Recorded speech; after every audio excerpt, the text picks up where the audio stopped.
Shutter speed is a tool that you need to take your landscape photography to the next level, and today I'll be showing you everything that I know about shutter speed in order to capture unbelievable landscape images. So with that being said, let's jump right in and talk about it.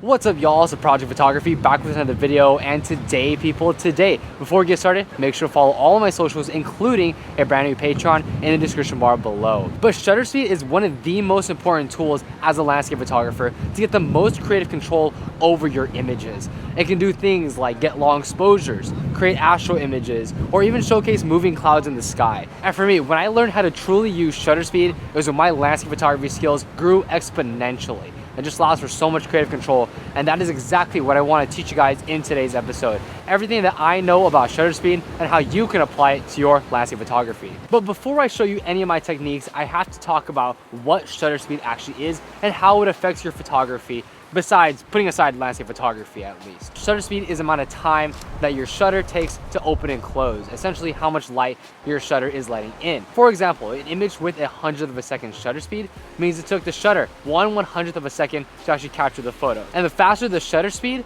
the less light that's allowed inside of your camera, thus making your images darker overall. But the opposite is also true. The longer that you allow the shutter to stay open, the more light that's let in. And generally speaking, for most niches of photography, we want the shutter speed to be fast enough to avoid motion blur in the images, aka that shaky looking feel that you get to some of the images if you don't have a fast enough shutter speed. This will cause your images to be less sharp and blurry overall. But when it comes to landscape photography, I like to have images with a ton of motion blur in it. Like when the water or the sky with fast moving clouds, it helps create a dynamic sense of movement within our landscape images and allows for more creative control over our photos. And so this is generally different from what we want in other niches of photography. But today I want to show you two of my favorite techniques when it comes to using shutter speed. The first one is called a long exposure, and that's going to be showing you guys in the next part. So now let's try and actually capture a long exposure for ourselves. And like I kind of mentioned before, the longer that we leave the shutter open, the more light that's let in, and all the things that are moving inside of the frame will be blurred out. And so for me, the thing that I'm really trying to blur out here is this water. And if we do get a long enough exposure, we can go ahead and see that the clouds will be moving in the actual photo itself. Now for me, for long exposures, I generally want at least 25 seconds or more. Sometimes I can even be shooting for a minute or two. And with that long exposure, we can really smooth out this water, because if we don't, then it's gonna look really jagged and very unpleasant. So one other thing to also note is that having a tripod is absolutely crucial for this, because if you don't have a good tripod, it's gonna be really difficult to get nice, sharp images. So with that being said, let's go right behind the camera and I'll show you exactly what my process is like. So for this long exposure, obviously we're gonna have to turn on our camera. And as you can see, my settings are quite messed up here.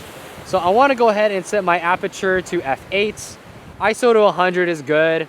I'm gonna change my release mode to about 5 seconds, and then go ahead and set the shutter speed down. I'm pretty happy with this image. I mean, that looks pretty cool to me. Angle it a little bit more that way just to get that nice foreground element in there. And then I'm always manual focusing. We're gonna go ahead and punch in, make sure we get a critical accurate focus, punch out, and then let's just see what happens if we take an image. And as you can see, at 1/25th of a second, we're gonna get pretty jagged looking waters there, which is why we need an ND filter. In these type of situations, I think out of 1/25th of a second, maybe we'll go ahead and use a 10 stop ND filter. So I use this one by B+W. 10 stops allows us to get a decent amount of light. And so we're gonna go ahead and screw it on here. Make sure to not fall off this ledge, because you know, we are by an ocean. You can see it gets really dark really fast. And from there, let's go ahead and see what kind of shutter speed we can get. If we drop it down all the way, I mean, not even 1/30th of a second is gonna do. So I think we're gonna need about a 2-minute shutter speed. So with that, we're gonna go ahead and go to the time mode. So we're gonna go for a 2-minute exposure. Go ahead and hit the shutter. And then once it's there, we're gonna go ahead and start the countdown. Go ahead, hit that 2-minute exposure.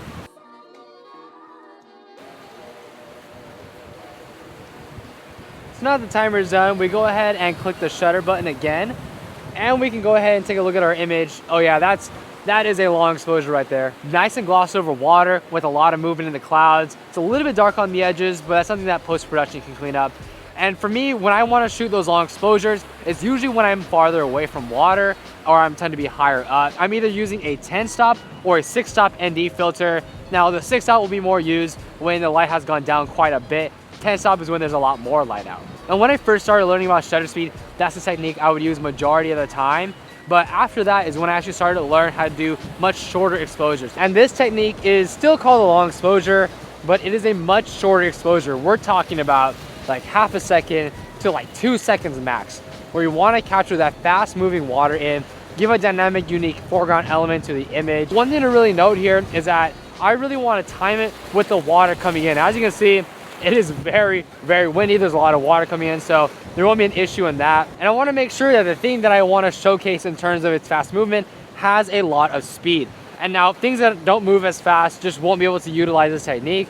So you really want to put yourself in the best situation to do that. Another thing to note is that I'll generally do this if I'm a lot closer to my water or whatever subject matter is I'm shooting. I just find that it doesn't really make sense to do it when you're a lot farther away. That's what a much longer exposure is for. And for this image, I'm using either a 3 or a 6 stop. I'll mainly use a 6 stop when there's a lot more light out, but then I'll use a 3 stop if I feel like there's not as much light out on a day that's a little bit darker. So let's go ahead and go right behind the camera and I'll show you exactly how I capture it. So for this image, I'm really trying to showcase this water moving in here. And as you can see, we're at about a 1/6 of a stop, actually closer to like a 1/3 or 1/3 shutter speed at least. So we're around 1/5 of a shutter speed at the moment. And we're gonna go ahead and put on a nice little 3 stop ND filter. And this allows us to get into that nice range of about like half a stop. To this probably end up being like 2 seconds, give or take. So yeah, 2 seconds is like the absolute most that I want to be at. I feel like past then you don't really get the feeling of that long exposure. So what we're gonna do is we're gonna go ahead and wait for the water to come in and go ahead and capture this shorter long exposure. You know what? I'm gonna go ahead and change my shot because I can't get it. It's not coming in. I think because there's like that basin that's kind of protecting it. So let's go ahead and change locations here. So yeah, I think I'm pretty happy with this image. I think that one's pretty sick. As you can see, the water is coming in pretty fast there. And we get a nice dynamic foreground element to our image. So when it comes to capturing those shorter exposures, timing is everything. You want to make sure to time it where the water is coming in. And once it's deep in, that's when you want to go ahead and capture your image. But once you can learn this technique, it's really able to take your shutter speed skills to the next level. So let's go back home and we can talk about a few other notes I have about shutter speed.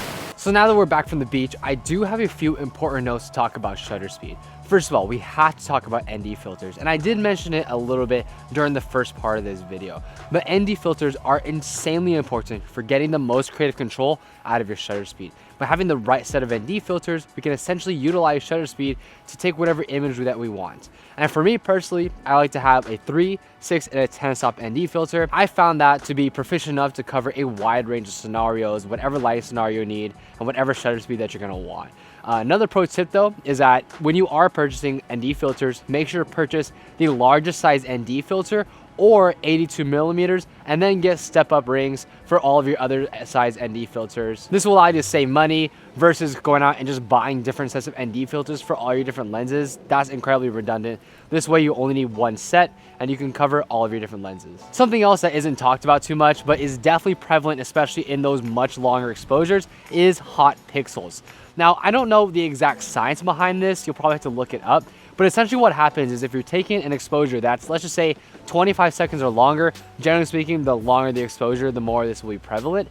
When you do that, essentially these like weird dots will show up. They're like red, green, and blue.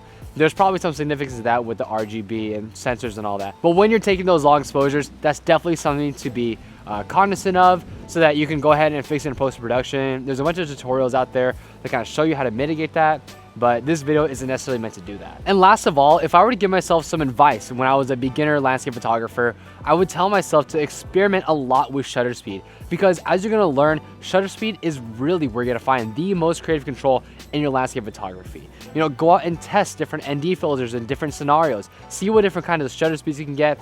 Test out different exposures for different landscapes and environments, because there's just so much that you can do with shutter speed, and especially having the right set of ND filters makes this entire process a whole lot easier. And you can showcase motion blur in so many different ways. Like, for example, clouds are one of them, water's another, but I like to even showcase cars moving in my images, where I'll take a much longer exposure, like a 30-second exposure of a freeway, and you can see those light beams kind of moving through, and it just adds a unique dynamic element to your landscape photography. And if I just didn't understand how to fully utilize shutter speed, it would be so much more difficult to capture, you know, a really good landscape photography, to be quite real with you guys. So yeah guys, I hope this video was really helpful, and I apologize if there was any wind noise while I was at the beach, because it was absurdly windy that day. So yeah guys, thank you so much for experiencing the world with me today, and make sure to check out my Patreon for bonus landscape photography content. Thank you so much for watching. I'll catch you guys in the next one.